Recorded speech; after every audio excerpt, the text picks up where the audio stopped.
Halo kawan-kawan, Bang Ica Official.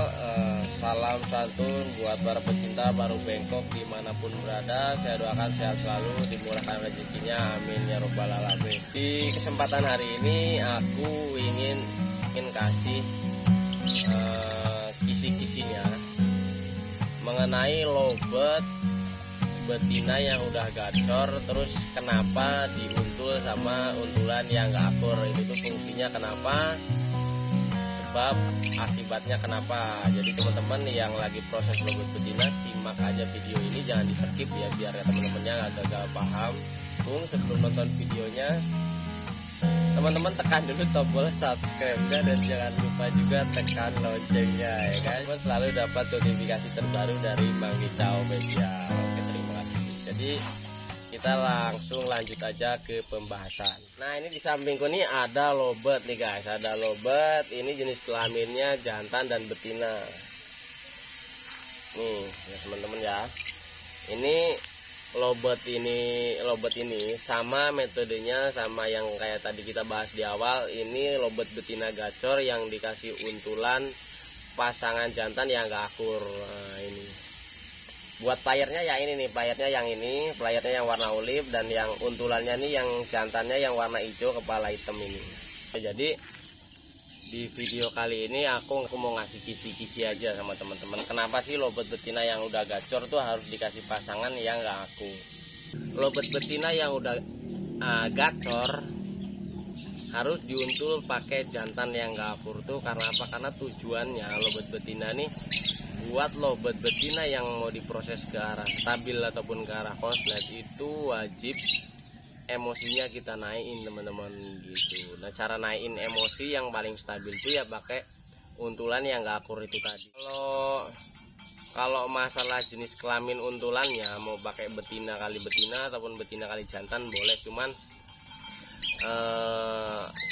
biasanya yang aku pakai jantan.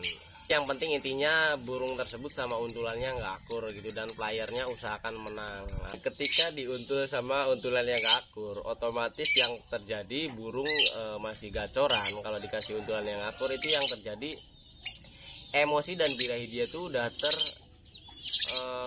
terlampiaskan gitu ya teman-teman, tercukupi karena pasangannya akur. Jadi yang terjadi biasanya burungnya akhirnya terus malas bunyi ya. Jadi burung posisi sayap bulunya aja udah ngembang, matanya udah sipit, terus burungnya tuh ngetiknya tuh panjang banget. Itu kalau menurutku, kalau burung yang udah masuk kategori seperti itu burung tuh lagi dalam kondisi birahi tinggi guys.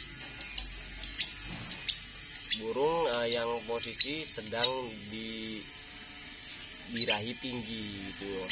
Burung tersebut birahi tinggi sama dia dikasih lolohan yang terjadi burungnya malah mandek macet. Kenapa kok bisa macet? Karena apa? Karena ketika burung tersebut birahi tinggi, bunyinya aja cuma ngetik aja, itu udah jelas emosi dia tuh sangat sedikit banget ya guys. Emosinya tuh cuma secuil ya, emosinya cuma secuil, sama dia malah dikasih lolohan. Nah, burungnya tuh macet karena apa ya? Karena ketika burung tersebut dikasih lolohan, yang terjadi emosi yang sedikit itu tadi akhirnya malah hilang guys. Karena kuncinya ataupun poinnya lobet betina ini tadi, ketika kita nurunin birahi lobet betina, itu otomatis emosi juga bakal ikut turun.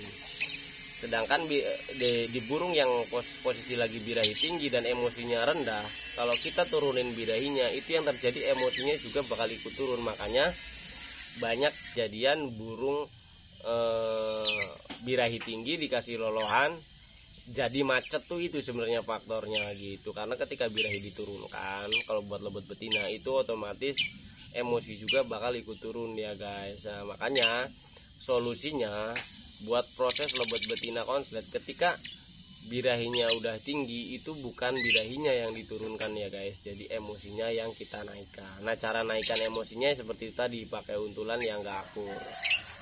Cuman nggak cukup hanya untulan yang nggak akur ya guys, itu juga perlu rawatan agar supaya burung tersebut tetap naik terus emosinya. Contohnya sama kayak Contohnya kayak perawatan mandi malam kalau buat lobet betina tipikal seperti itu wajib rutin ya guys, wajib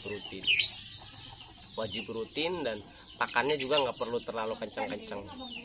Nah kecuali buat lobet betina yang emosi dan birahinya memang udah hampir stabil, biasanya ciri-ciri lobetnya tuh udah kuat ngedobel ataupun udah bisa ngeluarin lagu dobelan gitu ya. Kalau buat lobet betina yang kategorinya udah dobelan tapi belum rapat, belum kuat, terus belum bersih, ya itu mungkin baru bisa dipakai sistem paut loloh gitu ya guys. Itu pun nggak semua, ada yang burung baru sekedar bisa dobelan dikasih paut loloh langsung ngedrop, ada juga yang burung udah dobelan dikasih paut loloh jadi makin enak dobelannya, jadi kuat. Karena tujuannya paut loloh itu tadi kan buat mengatasi supaya birahi kawin nggak naik gitu.